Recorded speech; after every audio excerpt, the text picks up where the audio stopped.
Right, now let's get to Newcastle because they've confirmed their midfielder, Sandro Tonali, is being investigated for breaching betting rules.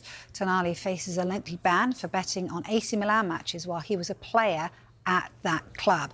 Keith Downey is at St James's Park now for us. So, Keith, good evening to you. How are Newcastle supporting Tonali in this? Yeah, well, Vicky, Newcastle had not commented on this situation since it first arose just over a week ago when Tonali was on international duty with Italy, and I felt they may hold off until we had some clarification from the Italian FA, but they have decided to comment this afternoon and say that they are backing their player. To which extent at this situation we don't know. It's a very delicate subject, as you can imagine, and I think there are a lot of questions to be asked, I suppose, of the player, of AC Milan throughout all of this as well, and I think Newcastle probably learning as we go along.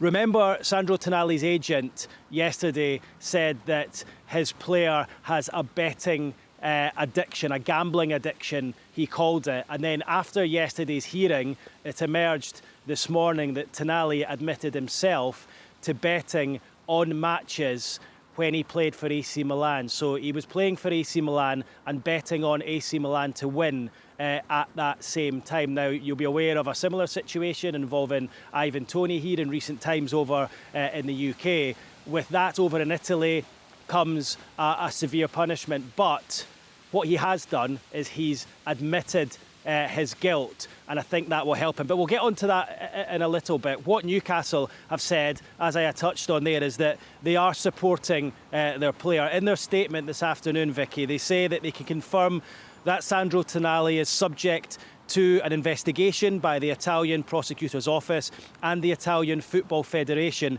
in relation to illegal betting activity.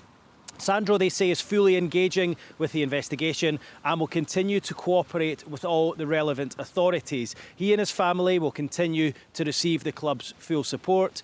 And due to this ongoing process, Sandro and Newcastle United are unable to offer further comment at this time. As you can imagine, though, Vicky, this will have come as a big surprise, a shock to Newcastle United. They will not have parted with £55 million in the summer, making the Italian international their second highest transfer of all time, for a player that had this potentially a lengthy ban potentially hanging over his head. So it's something they would not have been aware of. As I understand it, it has come as a shock to them. And Tonali spent yesterday in Turin at that hearing that lasted 2 hours, answering the questions to the Italian Federation.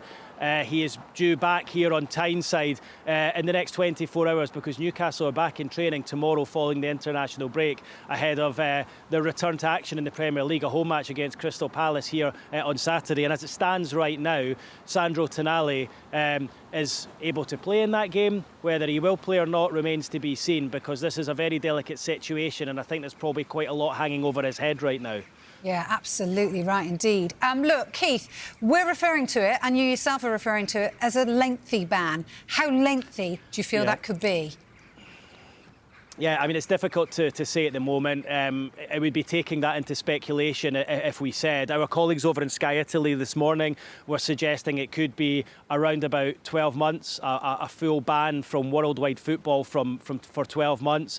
But I think we just have to wait and see until we have a definitive from the Italian FA. If we take the example of yesterday, remember there's 3 players who have been named in this illegal betting probe. One of them is the Juventus midfielder Niccolò Fagioli. He was given a 7-month ban from worldwide football yesterday. He's the one that started all of this off. He went to the Italian FA and said, look, I've got this problem, I've been betting illegally.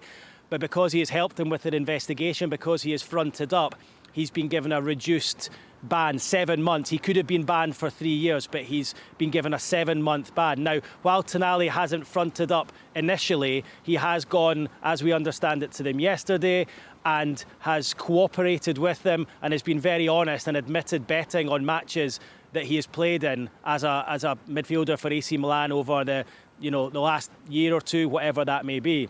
So he has been honest. They'll use that as a mitigating factor, and he will hope, and his representatives and his legal experts, his legal team will hope that will work in his favour. but I think this is a new situation for all involved, and we don't yet know. So if you take Fagioli as an example, you would expect it would probably be more than 7 months. To what length, we don't yet know. But all we can say is it's a very messy situation, and Newcastle United have got a player on their hands who looks like he's going to serve a lengthy ban here, and it's a player they paid a lot of money for in the summer. As I say, their second highest transfer of all time, £55 million. They did not know he had this potentially hanging over him. I think the question now is, what did AC Milan know when they sold him to Newcastle in the summer? It seemed like a surprising transfer at that time. I know Newcastle thought it was a coup getting a player of his ability for that amount of money. You know, a guy who was meant to be the next big thing for AC Milan. He'd worn the captain's armband. What did they know at that time? And I think that's the next question that needs to be asked in this. But for Newcastle, a really disappointing situation, and for the player as well, because Sandro Tonali, who's just finding his feet here in England, played brilliantly well in that first game of the season when he scored within 6 minutes of his debut against Aston Villa, and then again against PSG in that 4-1 win a couple of weeks ago, is now facing a lengthy ban from worldwide football after admitting betting on his own team, AC Milan, while a player over there in Serie A. Yeah, huge disappointment for Newcastle fans tonight, no doubt. Thank you very much, Keith.